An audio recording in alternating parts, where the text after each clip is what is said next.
नमो अरिहंताणं नमो सिद्धाणं नमो आयरीयाणं नमो वज्झायाणं नमो लोये सौसाहूणम्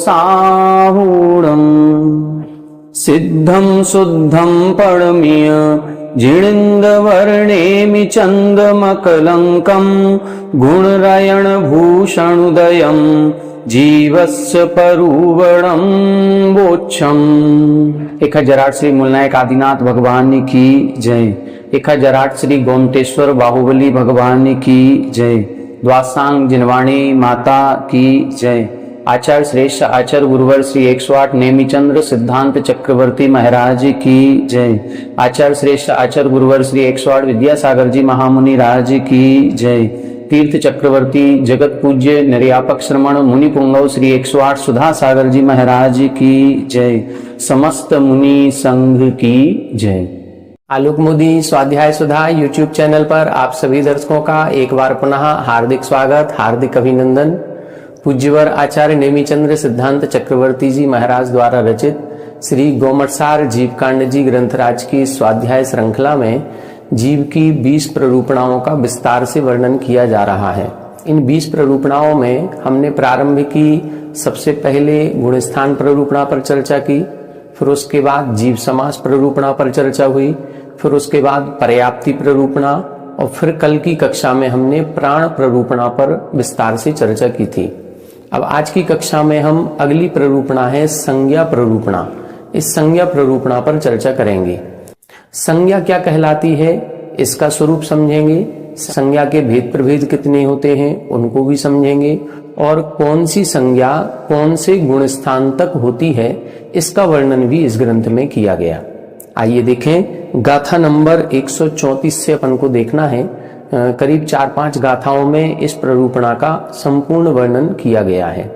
134 number की गाथा देखें। इसमें संज्ञा का लक्षण और संज्ञा के भेद बताए जा रहे हैं। संज्ञा कहते किसे हैं और संज्ञा के कितने भेद होते हैं, देखें गाथा। एह जाहि बाहिया बिय, एह जाहि बाहिया बिय, जीवा पावन्ति दारुणं दुःखं, जीवा पावन्ति दारुणं दुःखं, सेवन्ता विय उभये, सेवन्ता विय उभये, ताओ चत्तारि सन्नाओ, ताओ चत्तारि सन्नाओ, एह जाहि बाहिया विय, जीवा पावन्ति दारुणं दुःखं, सेवन्ता विय उभये, ताओ चत्तारि सन्नाओ। देखें, यहाँ पर 4 प्रकार की संज्ञाएं बताई जा रही हैं, और ये जो 4 प्रकार की संज्ञाएं हैं ये सभी जीवों के पाई जाती हैं। जो भी संसारी जीव हैं, एक भी जीव ऐसा नहीं है जिनके ये संज्ञाएं न पाई जाएं। कहाँ तक? जहां तक इनका गुणस्थान या जिस कर्म के कारण से ये संज्ञाएं होती हैं वहां तक के जीवों की चर्चा कर रहे हैं, उसके आगे की नहीं। ऐसा नहीं है कि केवली भगवान के भी ये 4 संज्ञाएं होंगी, नहीं। जो संज्ञा जिस गुण स्थान तक कही गई है उस गुण स्थान पर्यंत के जितने भी जीव हैं, चाहे भले वो 1 इंद्रिय जीव हो, चाहे 2 इंद्रिय हो, 3 इंद्रिय हो, 4 इंद्रिय हो, 5 इंद्रिय हो, चाहे नरक गति के हो, चाहे देवगति के हो, मनुष्य गति के हो, कोई भी हो, इन सभी के इस प्रकार की 4 संज्ञाएं पाई जाती हैं। अब इन 4 संज्ञाओं का क्या स्वरूप है इसको बता रहे हैं। देखें, एह जाहि वाहिया विय, एह यानी इस लोक में, जाहि वाहिया विय, जाहि यानी जिनके द्वारा, बाहिया विय यानी बाधिता अपि, ऐसे परिणाम जिनके द्वारा बाधित होने पर भी, बाधित होने का मतलब बार बार वो परिणाम आ रहे हैं, बार बार हम कष्टों को भी सहन कर रहे हैं और उनको भोग भी रहे हैं। कष्ट का सहन करने के साथ साथ उनकी बार बार भोगने की इच्छा होना, बार बार वही परिणाम होना, इसी को संज्ञा कहते हैं। एक भी जीव इनसे बचा हुआ नहीं है। क्या बता रहे हैं? जीवा पावंती दारुणम दुखम, जो जीव हैं वो दारुण दुखों को पावंती यानी प्राप्त करते हैं। किसको प्राप्त कर रहे हैं? दुखों को प्राप्त कर रहे हैं। किन से प्राप्त कर रहे हैं? जिनको भोगते हुए, बाधिता अपि यानी भोगते हुए, जिनसे बाधित हो रहे हैं। बाधित का मतलब जब हमको वो भोग नहीं मिलता है तो हम बाधित हो रहे हैं, और जब हमको वो भोग मिल जाते हैं तो भोगते हुए भी हमें उनमें तृप्ति नहीं होती है। आप सभी इष्टोपदेश जी को याद करें। इष्टोपदेश जी में एक श्लोक आया था भोगों के संबंध में, आरंभे तापकान प्राप्त व तृप्ति प्रतिपादकान अंते सुदुस्त्यजान कामान कामम कह सेवते सुधी। यहां पर इधर उन्होंने स्पष्ट किया था कि ये विषय भोग कैसे हैं। ये विषय भोग आरंभे तापकान, जब तक प्राप्त नहीं होते हैं जब तक संताप को देते हैं, और जब प्राप्त हो जाते हैं तो अतृप्ति प्रतिपादकान, अतृप्ति यानी असंतुष्टि को देने वाले हैं, और अंते सुदुस्त्यजान, और अंत में बड़ी कठिनाई से छूटने वाले हैं। ऐसे विषय भोग होते हैं। तो ऐसे विषय भोगों को कहा सुधी, कौन सा बुद्धिमान पुरुष होगा जो इच्छा पूर्वक सेवन करेगा। इसका मतलब ये विषय भोग तीनों ही परिस्थितियों में दुखकारी है। कौन सी तीन परिस्थितियां? सबसे पहली स्थिति जब तक प्राप्त नहीं हुआ, दूसरी स्थिति जब प्राप्त हो गया हम उसको भोग रहे हैं तो भी दुखी हो रहे हैं। सोचो जरा, भोगते हुए भी क्या हम दुख का अनुभव कर सकते हैं? कर सकते हैं। हम उस विषय भोग को भोगते हुए भी दूसरे की, अक्सर ये होता है कि जब हम कहीं खाना खाते हैं या भोजन कर रहे हैं तो उस भोजन करते हुए हमें अपनी थाली से ज्यादा पड़ोसी की थाली नजर आती है। और यदि मान लो कहीं शादी समारोह में भोजन करने गए हैं और एक साथ 5-7 लोग बैठे हुए हैं, और यदि बाजू वाले की थाली में कोई ऐसा आइटम रखा है जो आपकी थाली में नहीं आया, तो हम भोजन करते हुए भी अभी दुख का अनुभव करेंगे। क्यों? क्योंकि उसके में आ गया, हमारे में क्यों नहीं आया। तो ये चीज इधर बता रहे हैं, विषय भोगते हुए भी अतृप्ति, असंतुष्टि मिलती है, तो असंतुष्टि को देने वाले और अंत में बड़ी कठिनाई से छूटने वाले, तो विषय भोगों की स्थिति ही यही होती है। इसी प्रकार से ये संज्ञाएं हैं। ये संज्ञाएं जब तक प्राप्त नहीं होती हैं तो इच्छा होती है इनको प्राप्त करने की, प्राप्त हो जाती हैं तो भी असंतुष्टि मिलती है, और इनको छोड़ना भी बहुत कठिन होता है। तो हर एक परिस्थिति में ये दुखकारी है। दूसरी बात, इन संज्ञाओं का जब जब हम उपयोग करते हैं या इन संज्ञाओं के रूप जब हम परिणाम करते हैं तो ये परिणाम इस भाव में भी दुखकारी हैं, और इन परिणामों के कारण से जो कर्मबंध होता है वो कर्मबंध के कारण से हम परभाव में भी दुखी ही बनेंगे। ये इस गाथा में कह रहे हैं। क्या लिखा है? यह जाहि वाहि याविह, यह यानी इस लोक में, जाहि, जाहि का मतलब याही, और याही को संस्कृत में क्या कहेंगे? याभिः, मतलब जिन परिणामों के द्वारा बाह्या अपि, बाधिता अपि, मतलब भोगते हुए भी, भोग रहे हैं तो भी, और अभी भोग सामग्री वो नहीं मिली तो भी, दोनों ही परिस्थितियों में जीवा पावंती दारुणम दुखम, जीव दारुण दुखों को, दारुण का मतलब अत्यंत भयानक दुखों को पावंती प्राप्त होता है। और क्या लिख रहे हैं? सेवनता भी, और सेवन करते हुए भी, बाधिता अपि सेवनता अपि, ये दोनों भी विशेषण इधर बताए हैं कि ये विषय भोग ऐसे हैं जब तक प्राप्त नहीं हुए तो भी दुख को प्राप्त करा रहे हैं, और प्राप्त हो जाने पर भी दुख को प्राप्त कराते हैं। ऐसे ये उभये, उभये का मतलब दोनों ही परिस्थितियों में और दोनों ही लोकों में, दोनों ही लोक का मतलब इस लोक में भी और परलोक में भी। यहां पर भी हमें दुखों का अनुभव हो रहा है क्योंकि वो पदार्थ मिला नहीं, और उस पदार्थ के भोगने में या उसके प्राप्त करने में जो कासायक या विकारी भाव हमारे होते हैं, उन भावों के कारण जो हम अशुभ कर्मों का बंध करते हैं, उन अशुभ कर्मों के फलस्वरूप हमें परभव में भी दुख की प्राप्ति होती है। इस प्रकार से ये जो परिणाम है, ताओ चत्तारि सन्नाओ, ऐसे जो परिणाम हैं ये 4 प्रकार के कहे गए हैं, और उन्हीं को सन्नाओ यानी संज्ञा कहा जाता है। तो संज्ञा का मतलब क्या है? ऐसे भाव, ऐसे परिणाम, ऐसी क्रियाएं जो हमको इस भाव में भी दुखी बनाती हैं और परभाव में भी दुख को प्राप्त कराती हैं, जो भोगते हुए भी दुख का कारण है और जब तक प्राप्त नहीं हुए तो भी दुख का कारण है। ऐसे परिणामों को या ऐसी प्रमुख क्रियाओं को हम संज्ञा कहते हैं। ये एसेंशियल है। एसेंशियल का मतलब जो अभिन्न है, ये होती ही होती हैं, हम इनसे बच नहीं सकते। जब तक कर्म का उदय है, ये कोई भी क्रिया होगी उसके पीछे कर्म कारण होता है, और जिस कर्म के कारण से वो क्रिया होती है वो कर्म उदय में आएगा तो वो क्रिया होगी, वैसे परिणाम बनेंगे ही बनेंगे। तो जहां तक ये स्थिति बनती है अथवा इन कर्मों का उदय पाया जाता है, वहां तक ये संज्ञाएं कही गई हैं।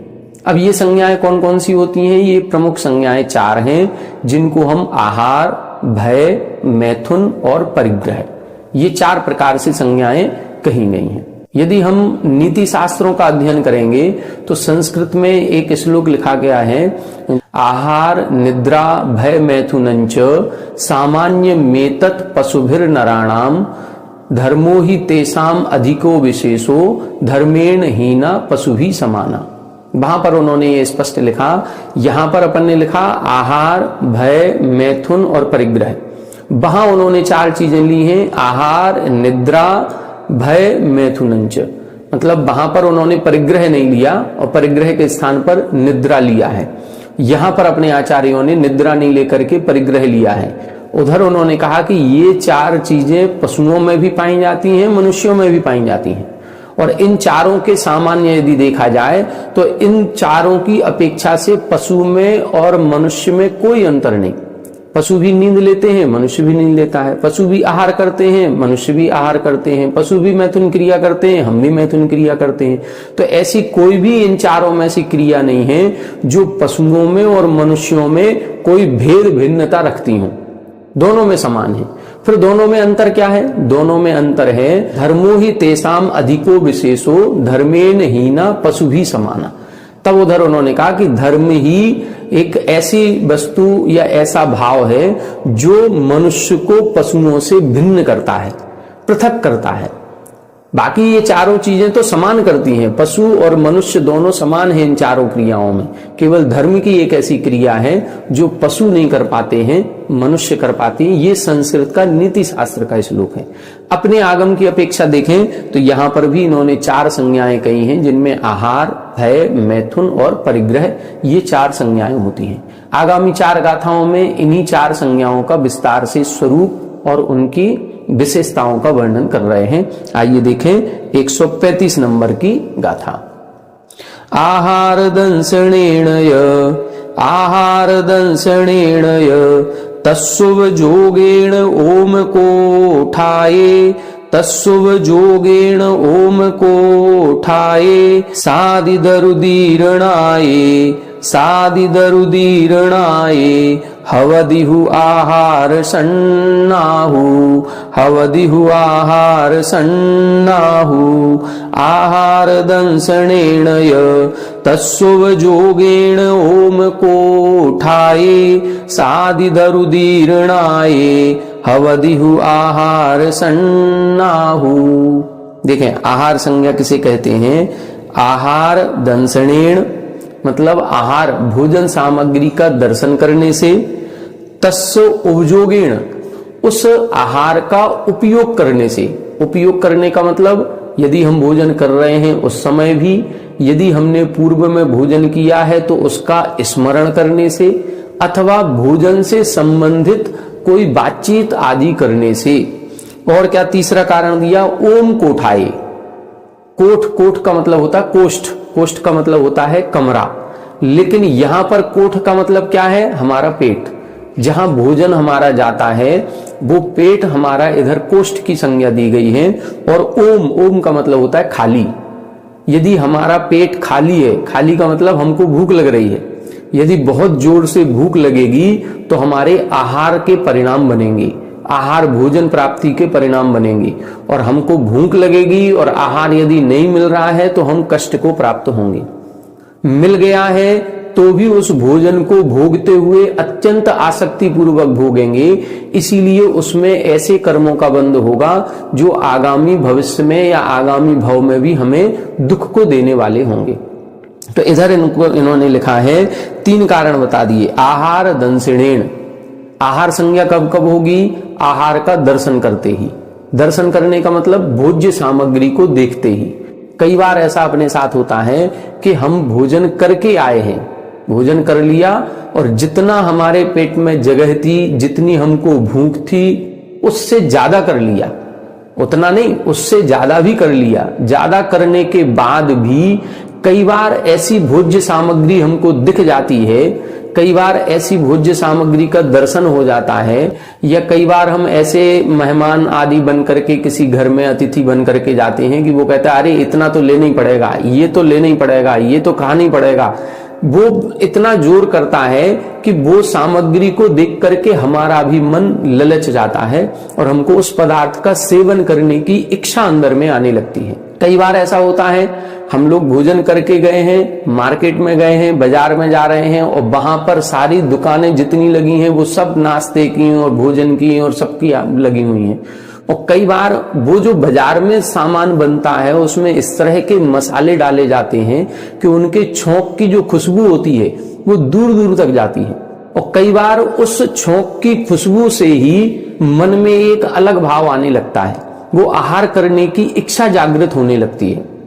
कई बार तो ऐसा भी देखा जाता है, आप सभी ने अनुभव किया होगा, कई बार शाम को या दोपहर में कभी भी अपन मंदिर जाते हैं सुबह टाइम, और मंदिर में हम पूजन कर रहे हैं, सब कुछ कर रहे हैं, लेकिन मंदिर के बाजू में यदि कोई जैन के या अजैन के किसी के घर बने हुए हैं और उनके घर में कोई छौंका लगाया जा रहा है और उसकी खुशबू आ जाती है, तो हम लोगों का मंदिर में भी पूजन से भाव हट करके उस भोज्य सामग्री के प्रति जाने लगता है।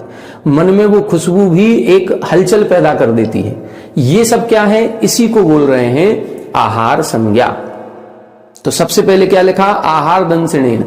वो वस्तु सामने दिख गई, यदि नहीं दिखती तो हो सकता हमारे मन में कोई भाव नहीं आता, लेकिन हम बाजार जा रहे थे और जाते समय जो हमको पसंद है वही सामान सामने रखा हुआ दिख गया, तो अब हम अपने आप को नहीं रोक पाए।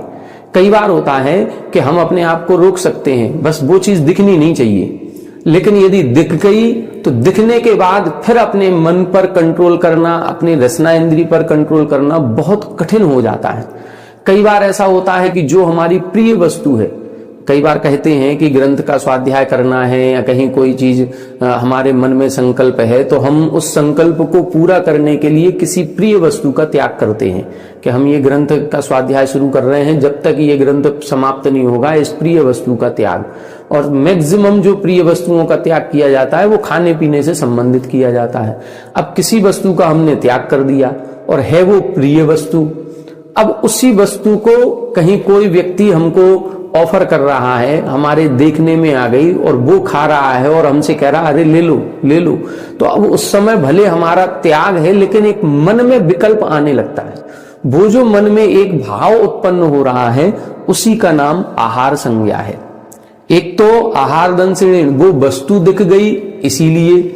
दूसरा तस्य उपयोगेन, उसके उपयोग से। उपयोग का मतलब उस वस्तु का हमने पहले सेवन किया है तो उसकी याद आने लगती है, वो स्मरण आने लगता है, तो एक वो हो जाएगा। दूसरा कोई उस वस्तु को सामने ला करके या उस वस्तु के बारे में बातचीत करता है तो भी। और तीसरा क्या है? ओम को उठाए, बहुत जोर से भूख लग रही है। अब यदि ये तीन कंडीशन बन रही हैं तो हमारे कहीं ना कहीं भोजन करने की इच्छा मन में जागृत होने लगती है। बस इसी इच्छा का नाम आहार संज्ञा है। ये तीन जो बताए हैं ये तीन कारण बहिरंग कारण है, ये सब बाहर से देखने में, लेकिन कोई भी कार्य होगा उसका कोई ना कोई अंतरंग कारण कर्म का उदय जरूर होगा। तब इधर लिख रहे हैं साद इधर उदीर्णाए।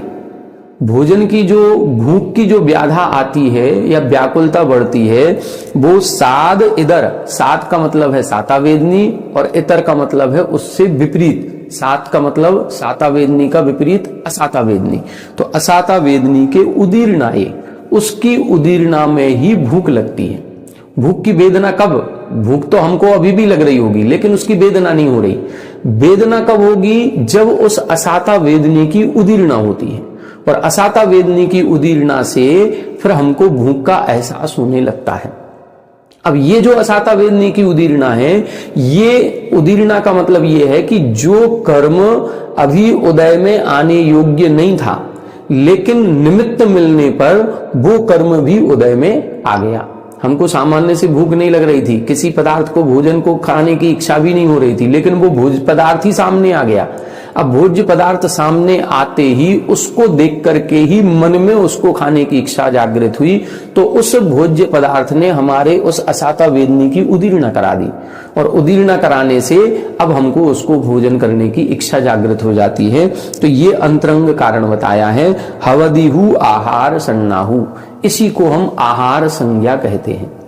तो 3 कारण बहिरंग बताए, 1 कारण अंतरंग बताया। अंतरंग कारण है असाता वेदनी कर्म की उदीर्णा, और बहिरंग कारण है वो पदार्थ हमको दिख जाए, उस पदार्थ से संबंधित हमको कोई बातें करता हुआ मिल जाए, अथवा उस पदार्थ का हमको पूर्व में हमने भोगा था उसका स्मरण हो जाए, अथवा चौथा कारण एक और बताया कि पेट खाली है, भूख लग रही है। बस ये यदि स्थिति बनती है तो उस समय जो आहार करने की इच्छा जागृत होती है उसको हम आहार संज्ञा कहते हैं। इसी प्रकार से आगामी तीनों संज्ञाओं के इन्होंने इसी तरह से 4-4 कारण यहां पर बताए हुए हैं। आगे देखें 136 नंबर की गाथा भय संज्ञा की। ऐ भीम दंसनेण तस्सुभ जोगेण ओम सतीये, तस्सुभ जोगेण ओम सतीये, भय कमुदीर्णाये, भय कमुदीर्णाये, भय सन्ना जाय दे चदुहि, भय सन्ना जाय दे चदुहि। ऐ भीम दंसनेण तस्सुभ जोगेण ओम सतीये, भय कमुदीर्णाये, भय सन्ना जाय दे चदुहि। देखें, अब भय संज्ञा की बात कर रहे हैं। हम सभी को कहीं ना कहीं किसी ना किसी प्रकार का एक डर लगता है। वो डर क्यों लगता है? तो अपन सभी ने देखा होगा मोहिनी कर्म एक है, और मोहिनी कर्म के 2 भेद करते हैं, कसाय वेदनी, अकसाय वेदनी। तो वहां अकसाय वेदनी के 9 भेद किए जाते हैं। हास्य, रति, अरति, शोक, भय, जुगुप्सा, स्त्रीवेद, पुरुषवेद, नपुंसकवेद। तो इन 9 प्रकार की कर्म प्रकृतियों में एक कर्म प्रकृति है भय नो कसाय। इस भय नो कसाय का उदीर्णा या उदय होता है तो हमको भय लगने लगता है, डर लगने लगता है। अब इसकी उदीर्णा कब होती है, कौन से निमित्त मिलने पर होती है? जैसे आहार की जो संज्ञा अपन को उत्पन्न हुई, आहार की इच्छा उत्पन्न हुई, तो उसके एक अंतरंग कारण भी बताया, 3 बहिरंग कारण भी बताए। इसी तरह से इधर भय संज्ञा के भी एक अंतरंग कारण क्या है? भय कम उदीर्णाय। भय कर्म जो है, भय नो कसाय है, उस कर्म प्रकृति का उदीर्णा होने से हमको डर लगने लगता है। अब इस डर के बहिरंग कारण क्या हो सकते हैं? डर के बहिरंग कारण हैं ऐ भीम दंसनेण, अति भीम यानी अति भयानक कोई भी परिस्थिति हमारे सामने आ जाए। हो सकता है अति भयानक में अचानक से शेर हमारे सामने आ गया, अचानक से कोई जंगली जानवर हमारे सामने आ गया, तो हमको अचानक से डर लग सकता है। वो जो हमको डर लग रहा है वो क्यों लगा? वैसे सामान्य से हम जा रहे हैं तो कहीं कोई दिक्कत नहीं है, लेकिन अचानक से यदि कहीं कोई ऐसी भयानक चीज हो जाती है, कोई भयानक दृश्य हमको दिख जाता है, या भयानक हमको कोई जंगली जानवर आदि दिख जाता है, तो हमको डर लग सकता है। दूसरा बता रहे हैं तस्सुभ जोगेण, तस् उपयोगेण। एक तो वो भयानक दृश्य दिख जाए, दूसरा है उसके उपयोग से सहित होना। उपयोग से सहित का मतलब कभी हम पूर्व वर्षों में, पहले के दिनों में कोई हमने मूवी देखी हो, या कभी हम घर में अकेले रह गए हों, या कभी हम जंगल में अकेले रह गए हों, रात्रि के समय हो, तो इस समय ये जो परिस्थितियां बनती हैं, उस समय जो हम पहले डर गए थे वही सीन फिर से याद आ जाना, तो उसका स्मरण हो जाना। अथवा इस तरह के नाटक सीरियल देखने से भी डर लगता है। सामने कोई कहानी चल रही है, अब टीवी पर हॉरर मूवी चल रही है, हॉरर नाटक चल रहे हैं, अब उन नाटकों को देख करके और हमको डर लगने लगता है। पहले टीवी पर जब हम लोग छोटे थे तो 2 नाटक आते थे, एक आता था सोनी पर आहट करके, और एक आता था द जी हॉरर शो, ऐसा शायद गुरुवार को ही आते थे ये कार्यक्रम। तो वो नाटक देखने के बाद रात को 9, साढ़े 9, 10 बजे आते। अब 10 बजे के बाद वो नाटक तो खत्म हो गया, लेकिन रात को 12 बजे और 2 बजे तक नींद नहीं आती थी, या नींद आ गई और रात में अचानक से नींद खुल गई, तो फिर सामने अंधेरे में भी ऐसा लगता था जैसे कोई सामने खड़ा हुआ है। ये सब जो परिदृश्य दिखाई देते हैं ये भय संज्ञा कहलाती है। और क्या लिखा है, ओम सत्तिये, अभी लिखा था ओम कोठाये, कोष्ठ खाली होने पर, अब इधर कह रहे हैं ओम सत्तिये। सत्ती का मतलब शक्ति और ओम का मतलब रहित, शक्ति से रहित होने पर। हम कमजोर हैं, कमजोर दिल वाले हैं। कई बार जो हॉरर मूवी होती हैं उसके नीचे एक लाइन चलती है, कमजोर दिल वाले इस दृश्य को ना देखें, कमजोर दिल वाले इस फिल्म को ना देखें। तो ऐसी कई सारी मूवी वगैरह आती थी। कई बार तो ऐसी शर्त रख दी जाती है कि यदि तुम अकेले बैठ करके पूरे टॉकीज के हॉल में अकेले बैठ करके इस मूवी को देख करके दिखाओ तो हम तुमको इतना पैसा देंगे, या ऐसा कुछ शर्त रख दी जाती है कि हम तुमको ये देंगे। लेकिन अकेले बैठ करके देखना, और आजकल तो क्या है कि जो नई मूवी हॉरर मूवी बनती है उनमें साउंड इफेक्ट इतना ज्यादा कर दिया जाता है, ऐसा एचडी साउंड चारों तरफ से सुनाई देता है कि एक चीख में ही हमारी स्वयं की चीख निकल जाए। तो इस प्रकार से ये जो वातावरण बनाया जाता है या बन जाता है उसमें भय कर्म की उदीर्णा हो जाती है। अब दिन का समय है तो दिन में हमको भय नहीं लगता, लेकिन रात्रि का समय हो तो भय ज्यादा लगता है। रात के समय में हम अपने ही घर में डर जाते हैं यदि अकेले हैं तो अकेलापन ये भी भय संज्ञा की उदीर्णा करा देता है। यदि हम सबके साथ हैं, हमारे साथ में कोई और एक व्यक्ति सो रहा है तो हमको डर नहीं लगेगा, लेकिन यदि हम उसी घर में बिल्कुल अकेले हैं तो अब हमको अपने ही घर में दिन में भी डर लगने लगता है। तो ये सब क्या है, अकेलापन होना, रात्रि का अंधकार होना, भयानक घनघोर जंगल होना, कोई चीखने आदि की आवाजें सुनाई देना, कोई कहानी चुड़ैल भूत आदि की कहानी कोई सुना देता है तो वो याद आ जाना, ये सारी की सारी चीजें भय संज्ञा, भय को उत्पन्न कराने वाली होती हैं, इसीलिए इसको भय संज्ञा कहा गया। ये भय सभी को लगता है, वो छोटे से छोटा जीव होगा उसको भी भय कहा गया। और अपने शास्त्रों में 7 प्रकार के भय कहे गए। आकस्मिक भय भी होता है, इहलोक भय भी है, परलोक भय भी है, अरक्षा भय भी है, मरण भय भी है। तो ऐसे कई सारे भय होते हैं। हम कहीं ना कहीं अपने आगामी भविष्य से डरे हुए हैं। आज जितना भी इंश्योरेंस का बिजनेस चल रहा है वो केवल और केवल इस भय पर आधारित चल रहा है, और सबसे ज्यादा बड़ा बिजनेस चल रहा है इंश्योरेंस का। चाहे भले वो हम लाइफ इंश्योरेंस करा रहे हो, चाहे भले वो अपनी गाड़ी का इंश्योरेंस करा रहे हो, कहीं ना कहीं जितनी पॉलिसी ली जानी, भय, यदि हम मर गए तो क्या होगा, बस तो क्या होगा, बस इसी पर ये सारा बिजनेस चल रहा है। हम बीमार हो गए तो क्या होगा, मेडिक्लेम कराइए। तो ये सारा का सारा बिजनेस केवल भय का, आदमी डरा हुआ है और उस डर का ये कंपनियां फायदा उठा रही हैं।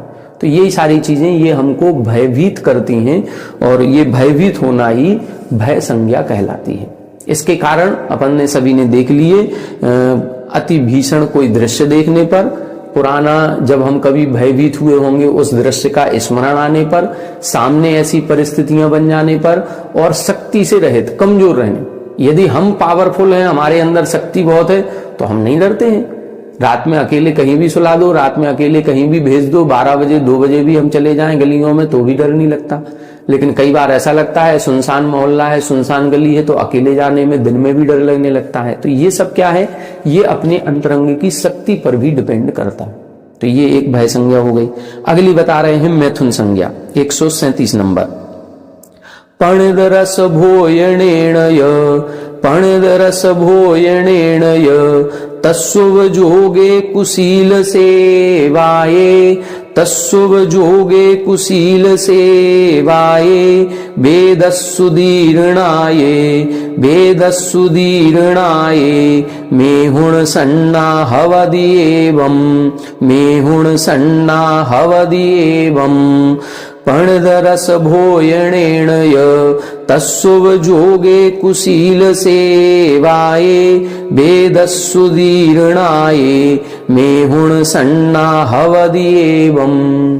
मैथुन संज्ञा, मैथुन संज्ञा क्या है, अब्रह्म सेवन करने की इच्छा होना। एक स्त्री का पुरुष के साथ और पुरुष का स्त्री के साथ एक राग की अति तीव्रता के साथ एक दूसरे को स्पर्श करने की इच्छा होना ही मैथुन संज्ञा कहलाती है। ये जो मैथुन संज्ञा है इसके कारण क्या है, ये कैसे उत्पन्न होती है। सामान्य से तो इच्छा नहीं होती, लेकिन इस इच्छा के होने में भी कहीं बहिरंग कारण भी हैं तो कुछ अंतरंग कारण भी हैं। जैसे अंतरंग कारण वहां पर आहार संज्ञा में असाता वेदनी की उदीर्णा थी, भय संज्ञा में भय नो कसाय की उदीर्णा है, तो यहां पर भी अंतरंग कारण है वेद कसाय की उदीर्णा। वही अकसाय वेदनी के 9 वेद किए थे, उसमें एक स्त्री वेद, पुरुष वेद और नपुंसक वेद, ये 3 प्रकार के वेद कर्म कहलाते हैं। इनको हम भाव वेद भी कहते हैं। जब इन कसाय का उदय आता है या उदीर्णा होती है तब हमको ऐसी इच्छा होती है। स्त्री वेद किसे कहते हैं? स्त्री वेद कसाय का उदय जब होता है तो पुरुष में रमण करने की इच्छा होती है। पुरुष वेद कसाय का उदय होता है तो स्त्री में रमण करने की इच्छा होती है, और नपुंसक वेद कसाय का उदय होता है तो दोनों में रमण करने की इच्छा होती है। इस प्रकार से ये जो इच्छा उत्पन्न होती है ये तो अंतरंग कारण हो गया, वेद नो कसाय की उदीर्णा होना। लेकिन बहिरंग कारण क्या है? बहिरंग कारण इसमें दिया है पणिद रस भोयणेण। पणिद का मतलब है प्रणय, जो प्रीति को उत्पन्न कराए, ऐसे रस भोयणेण, ऐसे रस का सेवन करने से। रस का मतलब जैसे अपन को कहा जाता है ब्रह्येष्ट रस स्वशरीर संस्कार त्यागाह पंच। जहां पर ब्रह्मचर्य व्रत की 5 भावनाएं लिखी हैं वहां पर उन्होंने ये शब्द लिखा ब्रह्येष्ट रस। तो ब्रह्य रस और इष्ट रस, ब्रह्य का मतलब गरिष्ठ भोजन और इष्ट का मतलब प्रिय भोजन।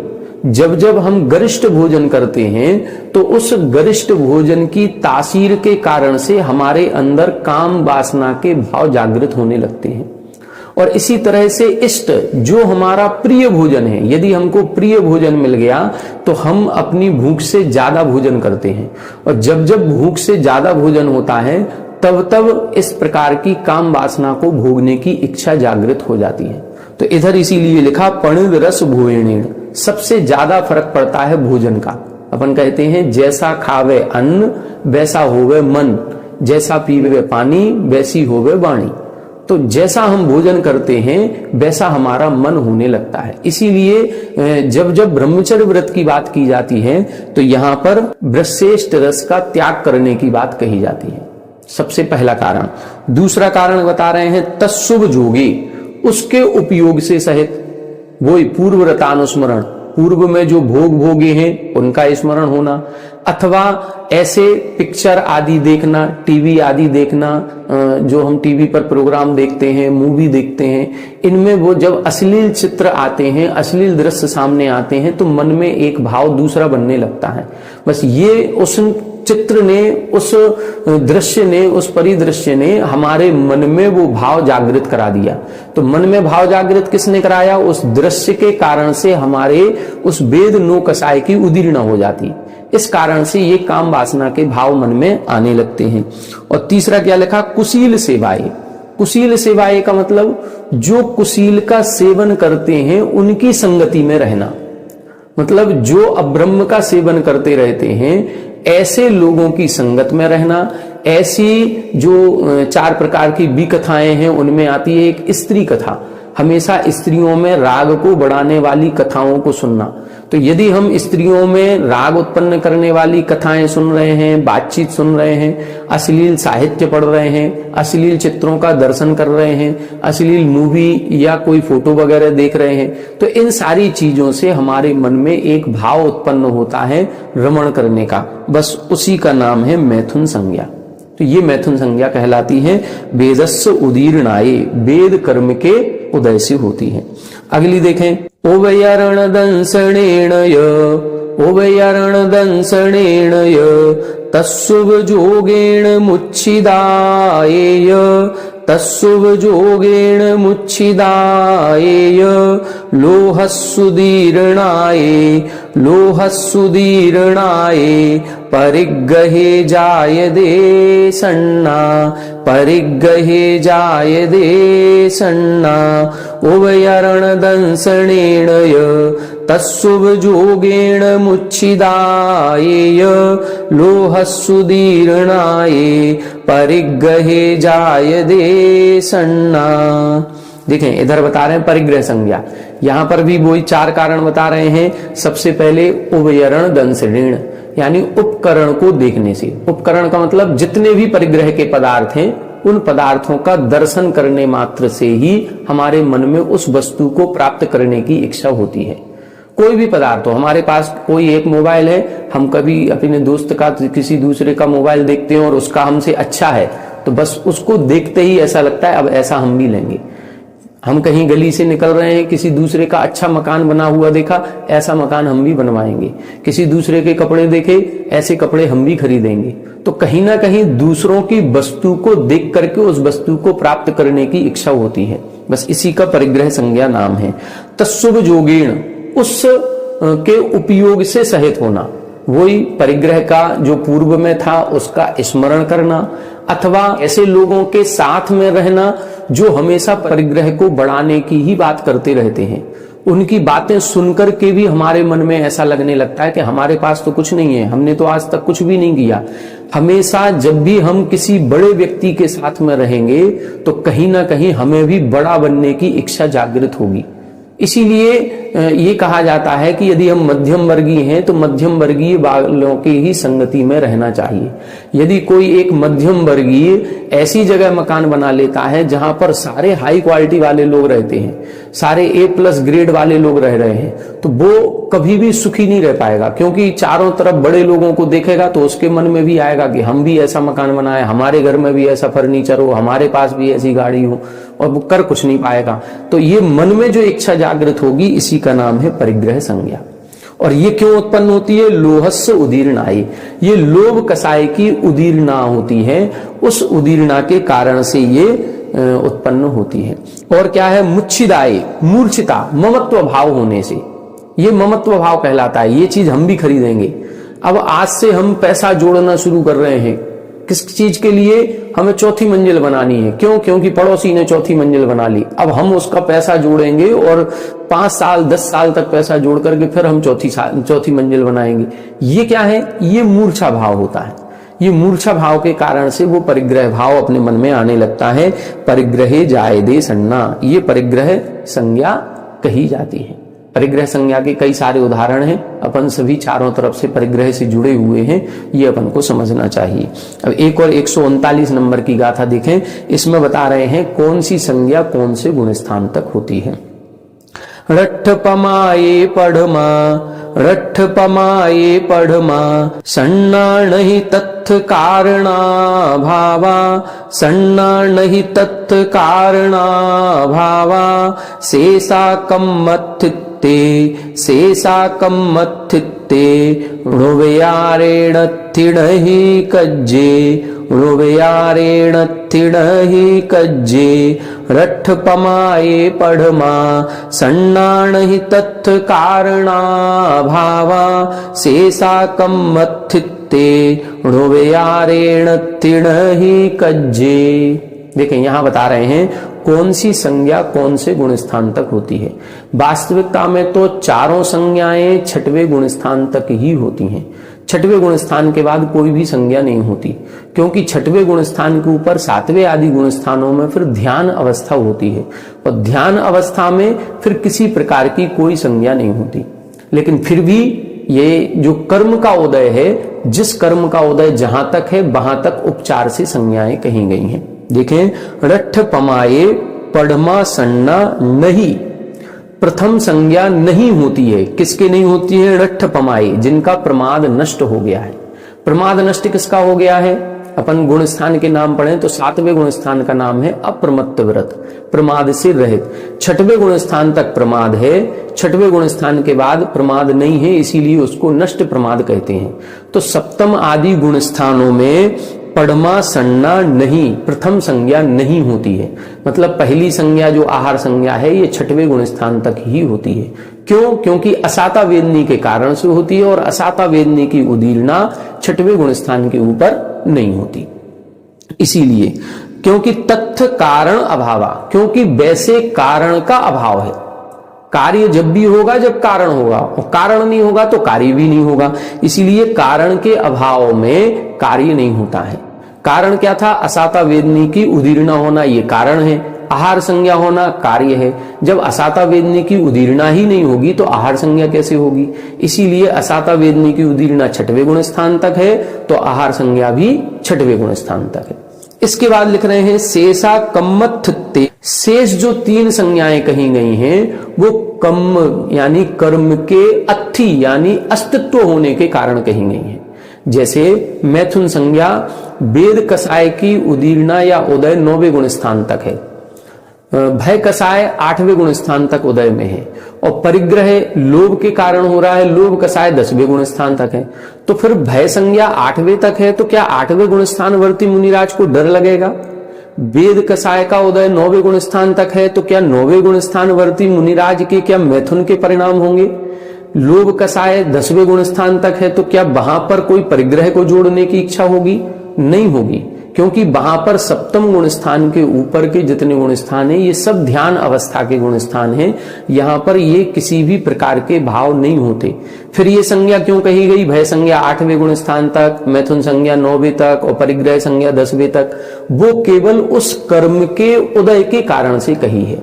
इसीलिए लिखा है शेषा कम्मत ते, मतलब शेष जो संज्ञाएं हैं वो कर्म के अस्तित्व के कारण से हैं। उभयारेण अथि, उभयारेण यानी उपचार से होती हैं, नहीं कज्जे कार्य रूप में नहीं होती। मतलब वहां कोई मैथुन का कार्य नहीं है, वहां कहीं कोई डरने का काम नहीं है, वहां कहीं परिग्रह के प्रति आसक्ति का भाव भी नहीं है। ये तीनों भाव नहीं है, कार्य नहीं है, लेकिन बस चूंकि कारण है इसीलिए वहां पर ये उपचार से संज्ञाएं कही गई हैं। इस प्रकार से ये संज्ञा प्ररूपणा अपनी पूरी हो गई। तो चारों संज्ञाओं के गुण स्थान हो गए। आहार संज्ञा 6वें गुण स्थान तक, भय संज्ञा 8वें गुण स्थान तक, मैथुन संज्ञा 9वें तक और परिग्रह संज्ञा 10वें तक। बस विशेषता याद रखना कि जो सप्तम गुण स्थान या सप्तम के ऊपर जो भी ये संज्ञाएं कही हैं ये उपचार से हैं, कार्य रूप से नहीं है। इस प्रकार संज्ञा प्ररूपणा पूरी हो गई। अब कल की कक्षा में अपन मार्गणा महाअधिकार जो 14 प्ररूपणाएं इसके अंतर्गत हैं उसका वर्णन प्रारंभ करेंगे। बहुत अच्छा अधिकार है और बहुत गहन अधिकार है, बहुत अच्छी तरह से समझने योग्य है। आज की कक्षा में इतना ही। कल से हम इस मार्गणा स्थान पर चर्चा प्रारंभ करेंगे। आप सभी हमारे साथ बने रहें। सभी को जय जिनेंद्र।